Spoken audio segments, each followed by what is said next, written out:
Olá, sejam todos bem-vindos e bem-vindas a mais um vídeo do meu canal. Eu sou o Christian e hoje a gente vai continuar o estudo da obra Renascer da Esperança, de Sandra Carneiro, pelo Espírito Lúcius, agora na parte 5, que é o estudo do capítulo 19 para frente. Né? Capítulo 18 a gente viu a família começando a se movimentar para querer colocar a Cíntia no orfanato. A gente vê o movimento da igreja em relação ao espiritismo chegando lá, naquela região de Bilbao, né? E a gente vê a Emily tendo mais incorporações e aceitando meio assim, meio aquela resistência, começar a frequentar uma reunião ali no Centro Espírita para entender mais sobre o fenômeno que ela mesma passa, né, de mediunidade. Então, os recadinhos de sempre, antes da gente começar o nosso estudo aqui. Se você puder, curta, compartilha, se inscreve no canal. Dessa maneira, o YouTube entende que o vídeo é relevante, entende que o canal é relevante, espalha para mais pessoas. Eu também peço para vocês, se vocês quiserem, vai no canal tem playlists organizadas por autor. Dessa forma, você acompanha organizado várias obras que eu já trouxe aqui para o canal e outras que eu ainda vou trazer no futuro, tá? E o recadinho. Assistir o vídeo não invalida, tá? De forma alguma invalida a leitura original da obra, tá? Então, se você puder, faça a leitura integral da obra, tá? Não fica só vendo o vídeo achando que é o suficiente, porque não é. No livro original tem muito mais conhecimento. Se você quiser entender mais, por que esse recado, esse aviso, tá? Pesquisa no meu canal qualquer livro que tenha a parte 1 ali. Antes de iniciar o estudo da obra, eu vou falar com mais detalhes, aprofundando mais, por que esse aviso, tá bom? E o último recadinho, que só por enquanto, daqui a um tempo eu já vou parar, que agora eu estou fazendo shorts todos os dias. Todos os dias não, perdão, né? Um dia intercalado, um dia de vídeo, um dia de shorts. E o shorts vai trazer os pontos principais que a gente vai ver no vídeo. Dessa maneira, facilita para vocês entenderem assim, o que a parte 15 de tal obra vai falar. Aí vai ter bem pontual. E para quem cair de paraquedas no shorts e não souber o que é, se sentir talvez estimulado, instigado, curioso de pesquisar para assistir o vídeo, né? Tá bom? A ideia é justamente facilitar para vocês encontrarem isso, tá? Porque alguns vídeos eu coloco lá na descrição os capítulos que a gente está estudando em todos os vídeos, né? Boto lá os capítulos, só que tem livros que tem um título, um subtítulo do capítulo. Então, aquele capítulo ajuda você a encontrar o que você quiser, né? Outros livros não, como esse de Sandra Carneiro, o capítulo é só numeral, né? Então, o capítulo 1 pro capítulo 2, que diferença faz? Não é só um número, capítulo 1. Então, aí os shorts, que eu estou chamando de aperitivo, vem para ajudar nisso. Ah, não, na parte 1. O Cris vai estudar. Aí você vai lá no vídeo, parte 1, do capítulo 1 ao 5. Tá, mas e aí? Lá no aperitivo vai dizer, não, que a gente vai ver tal tema. Para ser uma coisa bem pontual mesmo. E aí no vídeo, clicando no vídeo, aí vai ter a coisa mais no detalhe, né? Porque não tem como um vídeo de 1 minutinho, no máximo 2 minutinhos, entrar no detalhe do que tem 2 minutos de vídeo. Né? Então vamos lá. Capítulo 19. Cíntia vai ao orfanato com Fernando. Ao chegar lá, teve uma briga de 2 crianças. Todos lá ficam apavorados, porque é uma briga bem agressiva, as crianças se atacando mesmo, uma briga feia. E Cíntia toma as rédeas da situação, entende? Ela teve uma canalização, entende? Fernando, entendendo que aquilo foi especial, pede para ela não falar com ninguém da família sobre o que houve, para protegê-la. Então, eles estão chegando no orfanato naquele dia e tá tendo uma briga bem feia com 2 crianças, bem feia mesmo, de porrada mesmo, assim, de sangrar, quebrar nariz, aquela coisa bem intensa. E aí as cuidadoras ficam apavoradas, não sei, segura um, segura outro, mesmo. Cíntia toma as rédeas, fala assim, pega esse aqui, chama o médico para isso aqui, não sei o quê, e age como se ela tivesse total controle da situação. Isso chama a atenção de todo mundo, e Fernando fala assim, peraí, tem uma coisa aí, né? E aí ele vai, na hora que ele tá indo embora, terminando aquele dia, ele vai perguntar pra sobrinha dele, Cíntia, mas por que você agiu dessa forma? Ela disse, não sei, eu só veio pra mim na ideia que eu tinha que fazer tal coisa, assim que eu fiz. Tá, mas quem que te ensinou que tu tinha que estancar o sangue fazendo tal abordagem? Me veio essa ideia e eu fiz. E aí ele percebeu, ele não sabe, lembrando, ele é um padre, né? E ele não sabe o que está acontecendo, mas ele olha e fala assim, cara, alguma coisa especial. Isso não foi normal. Hein? Aí a gente que está estudando o livro, a gente sabe que ela teve o quê? Ela teve uma canalização, né? Então o espírito irradiou na mente dela ideias de como ela deveria agir naquela situação, né? Da mesma maneira que tem uma canalização de trazer uma mensagem, tem a canalização de ajudar naquela situação de dificuldade, que foi isso, ó. Prende aqui, amarra ali, para fazer o tal torniquete não sangrar mais, chama médico para esse daqui, aquele ali vai para lá e gerencia. E isso força não, mas isso reforça para Fernando, que ele fala assim, cara, realmente Cíntia tem um trabalho para fazer aqui no orfanato, ela é muito importante. Ele já tenta uma conversa com outra freira que ela vai dizer, mesmo, imagina se não tivesse Cíntia aqui. Aí ele fala assim, aí ele pensa, né? Não fala para a freira, para a mulher que trabalha no orfanato, né? E uma das trabalhadoras, ele fala assim, cara, essa criança, ela foi, nesse caso aqui, de dificuldade, ela foi muito mais importante do que todos nós adultos que estávamos aqui. Ela soube agir de uma forma melhor ainda. Resumindo, nós precisamos dessa criança de Cíntia no trabalho do orfanato muito mais do que às vezes de um adulto, né? E olha a importância que ela já está tendo no trabalho, né? Mas ele já sabendo dos planos da avó, ele fala assim, Cíntia, vamos deixar isso no segredo? Isso é um segredo entre eu e você. E aí por que ele faz isso? Ele não fala assim, porque eu não vou te fazer isso, porque senão eles vão querer, se eles souberem que tu talvez tem comportamentos estranhos igual da tua mãe, eles vão querer te afastar da família, não. Ele não fala nada disso. Mas na cabeça dele ele já sabe, cara, se eles souberem desse fenômeno, souberem que ela também tem essa questão dessa modificação, né, que ele não sabe que é uma incorporação, no caso ele foi uma canalização, né, mas eles não sabem, né, porque ele não estudou isso, então aí vão mandar forçar ela a ser freira hoje, não vai ser nem daqui a um ano. Okay? Então, para proteger a própria sobrinha, ele fala assim, ó, isso é um segredo nosso, tu não conta. Tu pode contar como é que foi no orfanato, mas tu não conta que tu foi lá, que teve essas ideias que veio na tua cabeça, que tu ajudou as crianças, tu não conta.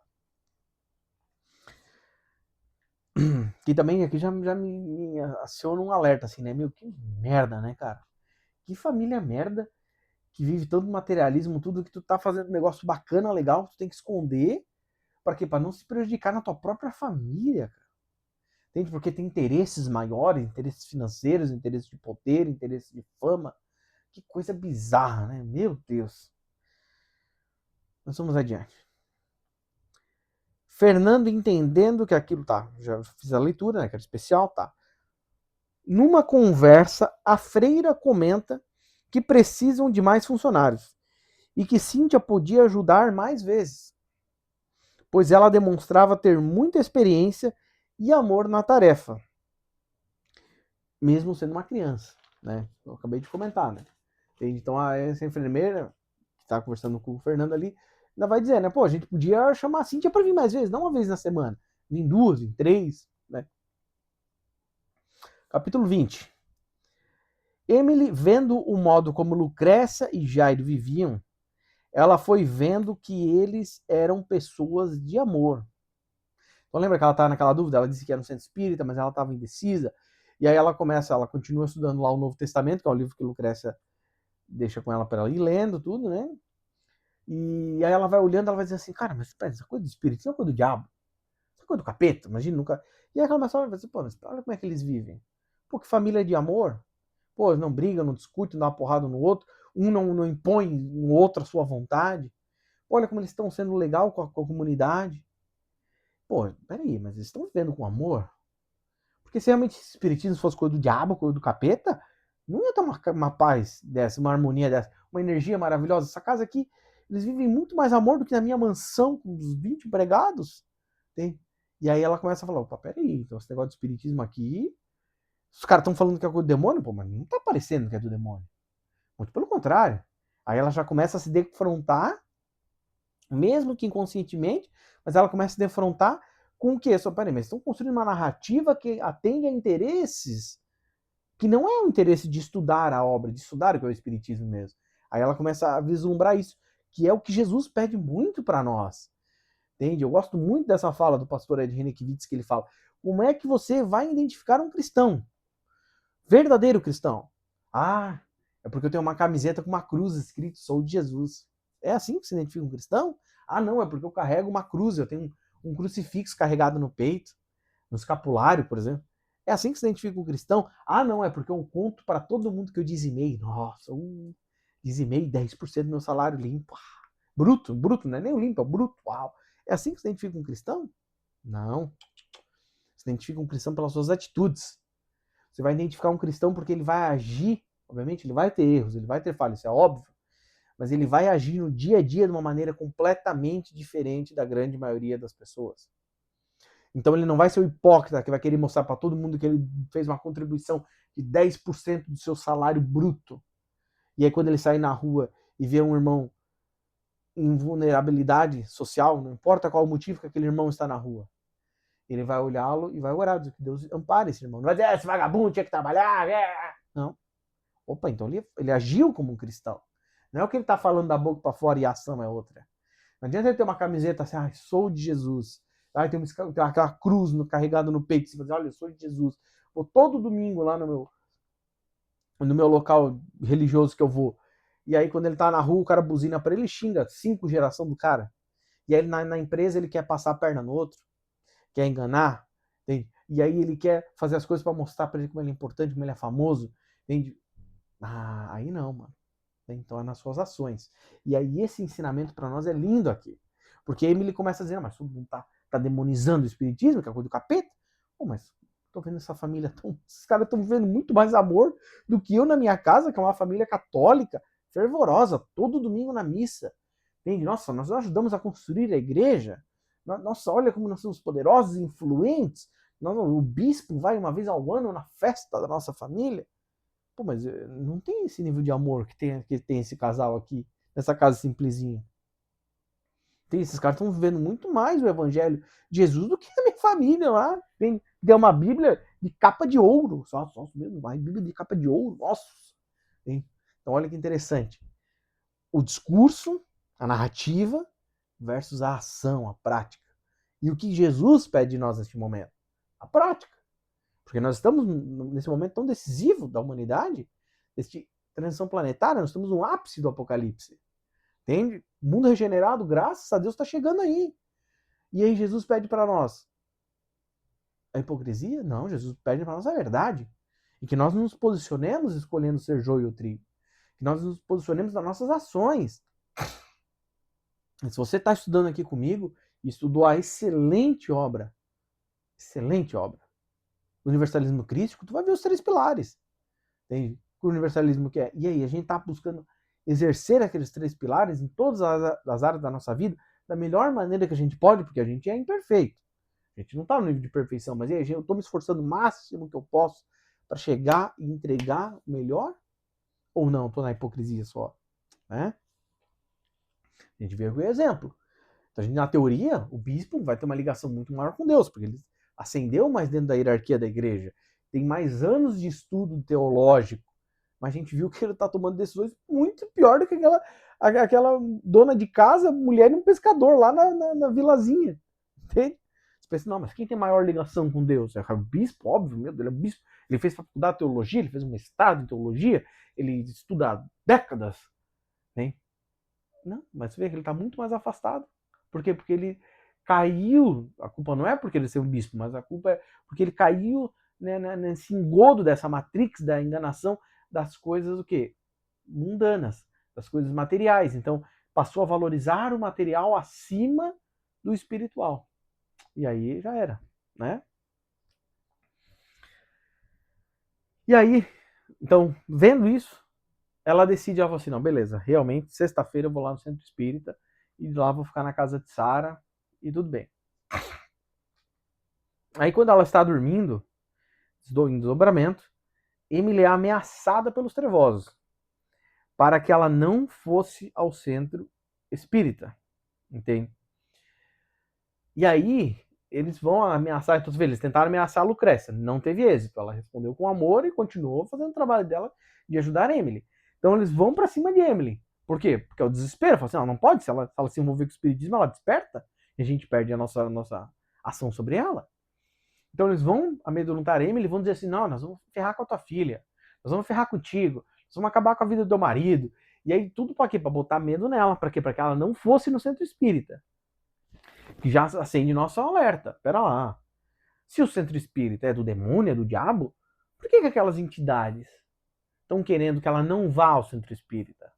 Lembrando que eu estou chamando de centro espírita aqui, não é o conceito de centro espírita que nós temos hoje, é mais aquele conceito primitivo lá do começo do espiritismo, que era as pessoas se reunindo para estudar o espiritismo junto, né? Não era essa coisa toda institucionalizada como é hoje, tá? Mas, de novo, já acende. Emily não faz essa reflexão, mas eu faço essa reflexão com vocês. Então, se realmente fosse coisa do diabo, os espíritos trevosos iriam querer que ela não fosse no centro espírita?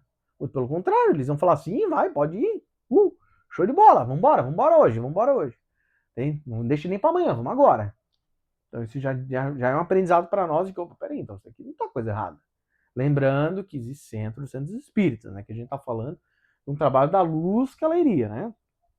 Porque infelizmente, muitos centros espíritas que se desvirtuaram, centros de Umbanda que se desvirtuaram, né? Para não cair naquela armadilha. Ah, eu vou no centro espírita, então todo centro espírita é de Deus puro e limpo. Não, porque tem humanos ali que são doentes, né? E aí eles podem se desvirtuar e fazer com que aquela obra que era para trabalhar para a evolução humana comece a se desvirtuar e trabalhar para outros propósitos, né? Lucrécia vai avisar Emily, né, que ela vai lá morar com Sara para sua proteção, né? Antes ela tinha comentado antes ali por cima, agora ela vai dizer, ó, então vai lá no centro, show. De lá tu nem vai voltar comigo, tu já vai ficar lá com Sara, porque Sara vai te levar lá para casa dela, por quê? Para tua própria proteção, tá? Então eu já conversei com a Sara deu ok, e é isso aí, tá? E aí a Lucrécia vai explicar para ela a diferença da religião dogmática para o estudo do evangelho. Então Emily vai nessa conversa, né? Ela vai dizer assim, Lucrécia, mas isso que eu estou vendo aqui contigo, esse pouquinho assim que eu estou estudando contigo, que é bem pouquinho mesmo, porque lembra, Lucrécia não sabe muito e ela vai explicando bem devagarzinho naquela gotinha, talvez ela corta a gota no meio ainda, para chegar no conhecimento para Emily. Entende? A Sara vai explicar muito mais, e os estudos dela no Centro Espírita vai ensiná-la muito mais, né? Mas então, dá uma olhada se a bateria do microfone está acabando. Então ela vai explicar, não, é que é o seguinte, a religião dogmática, você vai acreditar no que é institucionalizado, você não vai questionar, você não vai pensar, você não vai refletir, você vai aceitar que é assim e vai adiante. Ela vai te botar nessa caixinha, vai te trancar nessa caixinha. Ponto. Quando você vai estudar o evangelho, dessa maneira que o espiritismo está propondo, você vai ter a tua mente aberta. Então você não vai entrar numa caixinha, você vai pensar, você vai questionar, você vai raciocinar, faz sentido isso, não faz? Você vai se abrir conhecimentos novos que estão vindo. Então não é só assim, não, é assim essa leitura desse texto, é dessa forma, ponto. E a gente vai ler 1000 anos e só vai ficar nisso. E aí você não evolui. O espiritismo, o estudo do evangelho, vai justamente nos pedir isso, o estudo, o aprofundamento do conhecimento. Entende? De uma maneira mais aberta, mais ampla. E isso, aí a Lucrécia vai comentar, e isso faz pessoas poderosas terem medo, porque elas não querem que as pessoas pensem. E aí se você estudou comigo aqui, só fazendo um pequeno parênteses, se você estudou comigo a obra, ou fez a leitura da obra, né? Roger Butini Paranhos, Universalismo Crístico, que está completa já aqui no canal, você vai ver que lá no final dessa obra, a gente vai ter justamente líderes religiosos se opondo e falando, não, mas a gente tem que manter o controle. Como é que as pessoas vão funcionar sem o controle? Então a gente vê que tem interesses além, que não é interesse, não, eu quero manter as pessoas evangelizadas, não. Tem outros interesses acima disso, né? E a gente vai ver que nesse momento, 1860, o Espiritismo vindo, nesse ponto do livro, a gente já tem o Livro dos Espíritos, a gente já tem o Livro dos Médiuns, que é as duas primeiras obras que Kardec escreveu, da codificação. Depois a gente vai ver a chegada de mais livros. E aqui tu vê, já tem a mesma lógica, né? Como vários pensadores, né, falaram que a religião é o ópio do povo, para manter as pessoas presas e tudo mais, né? Lembrando que o problema não está nas religiões, está com a maneira como as pessoas utilizam a religião. Se todo mundo que se envolvesse com a religião buscasse realmente o conceito da religião, que é se religar a Deus, iam ver isso daqui que o Emily viu. Pô, mas os espíritas aqui, pô, estão vivendo com muito mais amor e união do que lá na minha casa. Então ela dizia, não, peraí, então o que estão ensinando lá não é o que a gente está vivendo. Então a gente tem que aprender a viver de um jeito melhor, né? Capítulo 21. Chega a sexta-feira. Eles vão ao centro espírita à noite, né? E aí lá tem incorporações. Emily passa por isso novamente, mas dessa vez é bom. É uma incorporação inconsciente. A mensagem é fraterna e é da avó dela. A mensagem fala da importância do estudo e de se entender que há vida além do físico. Então ela chega lá, uma sala, tem umas pessoas lá, umas 10 pessoas só, não é muita gente. E aí tem pessoas que sentam na mesa, e aí tem papel para incorporar e trazer mensagens.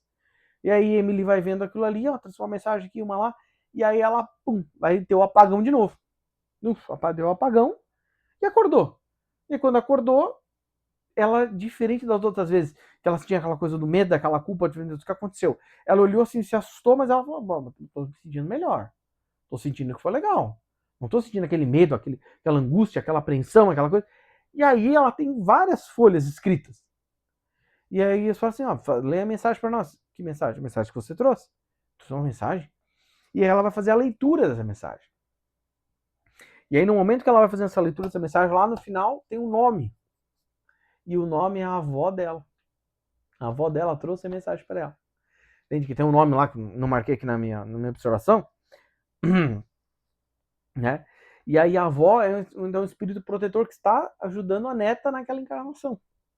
E aí ela vai trazer essa mensagem de luz, né? Essa mensagem fraterna, entende? Que vai falar da importância do estudo, da importância de entender que existe vida além do físico, né? E aí vamos trazer para hoje. Se em 2026 já era para ser base, isso daqui não é nem o beabá, isso daqui é uma tiquinha da perninha do ar, entende? Que é o espírito, que é a encarnação, que é o processo kármico, que é esse processo da gente estudar a espiritualidade de uma maneira adulta, nossa maneira infantil, engessada, dura, sabe? Truncada. Isso é uma maneira aberta, de expansão de consciência, porque o que Jesus nos ensina é um fardo leve, não é um fardo pesado que nos oprime. Se hoje, em 2026, a gente não tem isso ainda, muitas pessoas não estão abertas para esse mínimo de conhecimento. Lá atrás era pior ainda. Porque hoje em dia o conhecimento está aí, tudo quanto é canto. Você está vendo esse meu vídeo pelo YouTube, de graça. Só tendo internet. Hoje em dia todo mundo tem internet. Então, resumindo, o conhecimento está aí. É só a pessoa querer clicar para assistir. Naquela época não se tinha nem isso, tu tinha que ter acesso ao livro. E o livro era visto como do diabo, então tu não conseguia comprar ele amplamente, assim, em qualquer canto, com facilidade. E tu tinha que ter dinheiro para comprar o livro. E tu tinha que saber ler. O Jário não sabia ler. Lucrécia conseguiu aprender por causa da infância dela, que ela conseguiu aprender a ler. Senão também ia ser analfabeta. Então, e aí? Agora, como era muito mais difícil o conhecimento vir. Hoje em dia, que é mais fácil, as pessoas ainda estão na ignorância. Então, é por isso que ela vai trazer essa mensagem para nós. Por quê? Porque ela está conceituando este conhecimento importantíssimo de dizer, gente, existe coisa além do material. Ah, mas eu não vou viver o material? Não, você vai viver o material. Óbvio, nós estamos aqui encarnados para vivermos a matéria. Por isso que Deus nos permitiu encarnar. Mas a vida não é só isso. A vida não é só uma festa para mostrar para os outros como você é rica e poderosa e influente. É muito mais do que isso. Entende?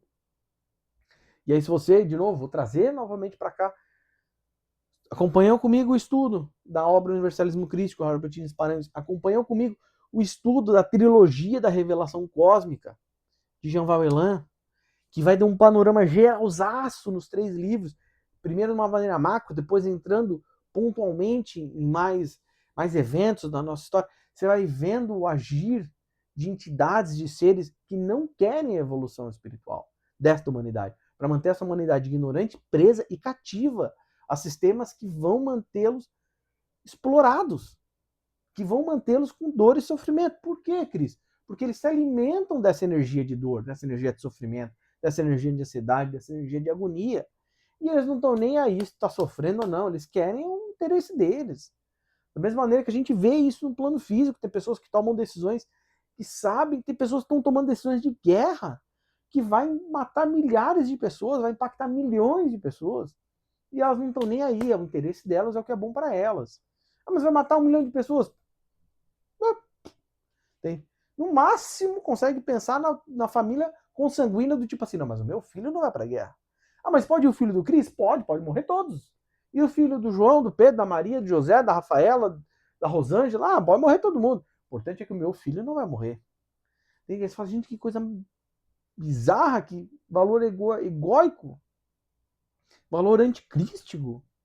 Entende? Que Jesus justamente, porque é que nós pensamos no coletivo, pensamos no todo e aprendemos a amar o todo. Não amar só o meu filho, só a minha esposa, só a minha mãe, só o meu pai. Entende? Então, ela vai trazer essa mensagem importantíssima. E é que eu vou só trazer, só para contextualizar, os 3 pilares do universalismo crístico que Jesus pede para nós. E o futuro é o universalismo, por quê? Porque o universalismo vai nos habilitar a ter essa visão maior, essa visão expandida. Como é que nós vamos ter contato com os nossos irmãos espaciais se a gente não está conseguindo ter contato com nós mesmos aqui? 2 humanos ainda, tudo do planeta Terra, tudo no mesmo nível evolutivozinho. Imagina se é um humano diferente, um humano azul, um humano verde, um humano com 5 braços, humano... Como é que nós vamos lidar com os nossos irmãos espaciais se a gente não consegue o mínimo? Tem. Primeiro pilar do universalismo crístico, dos 3 que tem. Primeiro pilar, o amor. Jesus reafirmando para nós o que ele nos ensinou há 2.000 anos atrás, da importância do amor, como o amor nos religa a Deus, como o amor é essa energia mais poderosa do universo, a importância do amor. Tem. E não é um amor pequenininho, um amor só eu só me amo. Não, é amor sendo expandido cada vez mais. Então eu aprendo a me amar, aprendo a amar as pessoas próximas a mim, aprendo a amar as pessoas mais distantes, aprendo a amar as pessoas que eu nem sei, nem conheço, mas sabe, o amor sempre crescer, sempre expandir.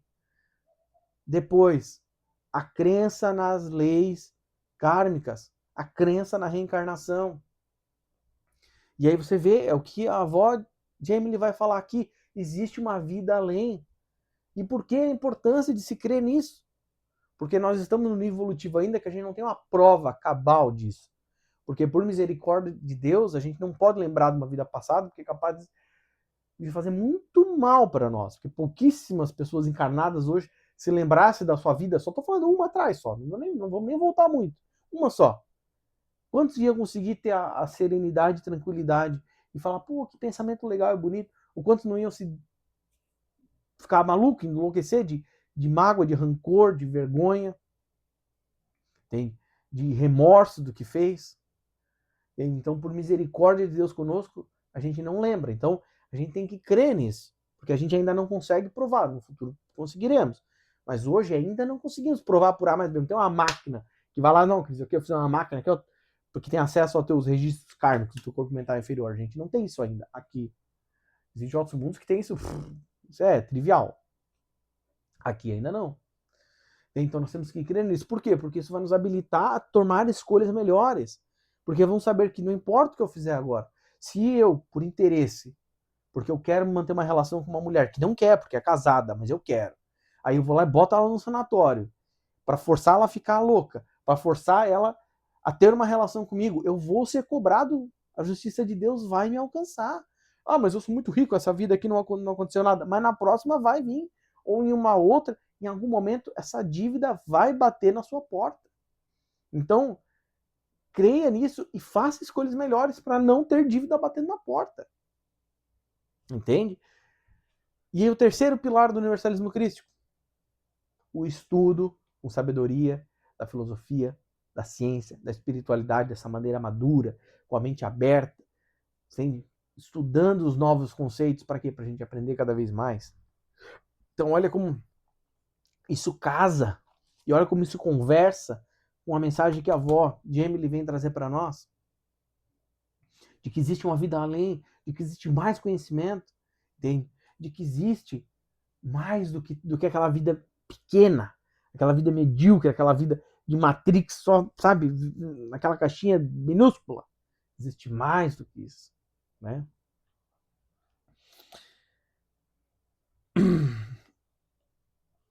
capítulo 22. Então, finalizando o capítulo 21, no capítulo 22. Emily vai embora com Sarah para sua casa, conhece a sua família, tudo. E aí, Emily vai conversar com Sarah, tem que Sarah é uma médium vidente. Então, ela tem uma mediunidade ostensiva também da vidência, né? E ela vai começar a esclarecer Emily sobre o espiritismo. Entende? Ela vai explicar os planos, entende? E de que é de lá para cá que vem a comunicação. Entende? E aí Sarah vai dar o livro dos espíritos para Emily estudar. Então aqui nesse ponto a gente vai ter o primeiro contato de Emily com o livro dos espíritos. Primeiro contato. Entende? Então, olha que interessante. E aí agora a Emily lá, mais protegida, o que vai acontecer? Ela vai se abrir e vai conseguir aprender cada vez mais. Entende? Então, as dúvidas que ela tinha do que acontecia com ela, que ela não sabia, vão começar todas a serem sanadas. A gente vai estudar, finalizamos agora aqui o capítulo, já deu meia hora de vídeo. Vamos continuar nos próximos vídeos, né, na segunda-feira, na semana que vem. A gente vai continuar o estudo e a gente vai ver esse conhecimento se aprofundando. Mas olha que maravilha. Emily deu esse passo de aceitar a ajuda, ela aceitou. Entende? Ela disse assim, não quero. Ela podia ter falado, não, vou continuar acreditando que o espiritismo é do demônio, que é do diabo, e aí a luz ia querer ajudá-la e ela não ia aceitar. E Deus vai respeitar o livre-arbítrio de cada um. Mas aí ela ia ter outros desenvolvimentos na sua vida. Você vê, os trevosos ameaçaram Lucrécia, sem êxito, porque a luz sempre vence. Os trevosos ameaçaram Emily, sem êxito, porque a luz sempre vence. Ela foi no centro espírita. Entende? Teve uma canalização, uma mensagem linda, uma mensagem importantíssima. Né? Eu trouxe aqui uma visão do universalismo para encher mais este conhecimento, porque lembrando que aqui são conhecimentos primários do espiritismo, né? Mas já estou indo mais avançado, porque nós estamos mais avançados, né? Eu não vou só trazer um arroz, se hoje a gente já sabe que dá para fazer um arroz, um feijão, uma salada refogada, uma verdura refogada, uma sobremesa, não, vamos botar mais vitamina, mais nutriente nessa mensagem, né?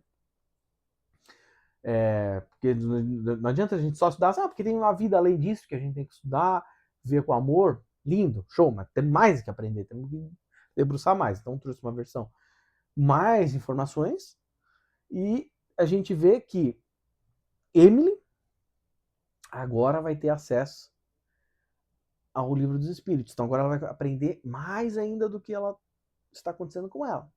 E ela vai ter Sarah como uma grande amiga. E você vê, por isso que eu até marquei na minha observação aqui. Sarah vai dizer assim, eu sei o que você está passando. Eu sou médium. O que você tem é mediunidade. Ela fala assim, mediunidade? Tem. Só que você tem mediunidade de incorporação.